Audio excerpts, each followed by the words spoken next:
Main threat that they're looking at for today is wind, high winds, 45%, and a hatched area, which means winds could be over 65 knots, which is 70 to 75 miles an hour, in that area where the hatched area is.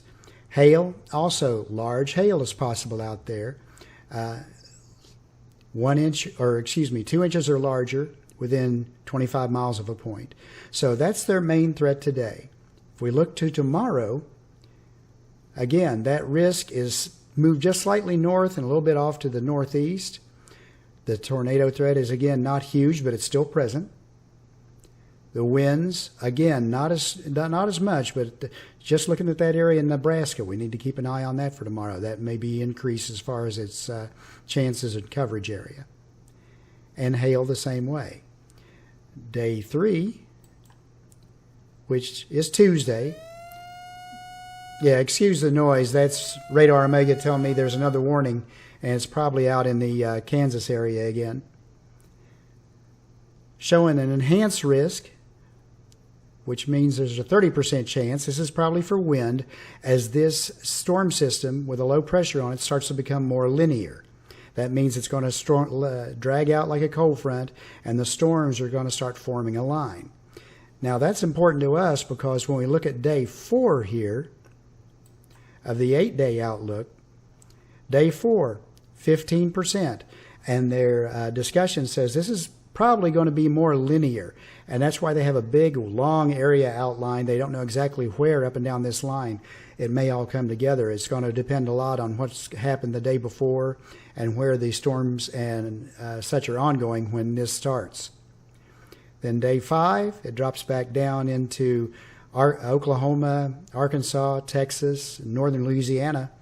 Again, a 15%. So, again, more severe weather as a little wave forms on that front. Beyond that, predictability gets too low because there's too much change and divergence in all the models going together.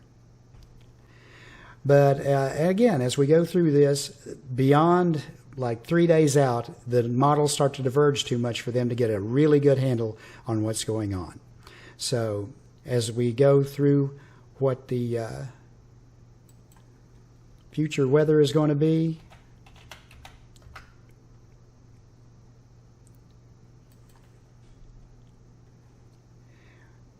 this is for the Hopkinsville area. Again, today or tonight, low 60s, that should be good through the whole area, mostly clear. Monday, high 87. Again, down in Tennessee, you're going to be probably up in the 90-degree, low 90s again. Monday night, mostly clear with a low of 66. Tuesday, high 88. It's still warm, probably not quite as warm. Tuesday night, partly cloudy. Then Wednesday, here comes our chances of thunderstorms. Wednesday is a slight chance of showers, then a chance of showers and thunderstorms after 10 a.m. Partly sunny, and this is for the Hopkinsville area, by the way. Region-wide, you're from the west, you're going to start picking up these storm chances a little sooner, toward the east a little bit later. But again, Wednesday we have a chance of showers and thunderstorms coming in. Thursday, showers and possibly a thunderstorm. Again, not as warm, highs only in the upper 70s. Thursday night, low 64. Friday, showers likely and possibly a thunderstorm before 1 p.m. Then a chance of showers and thunderstorms after 1 p.m.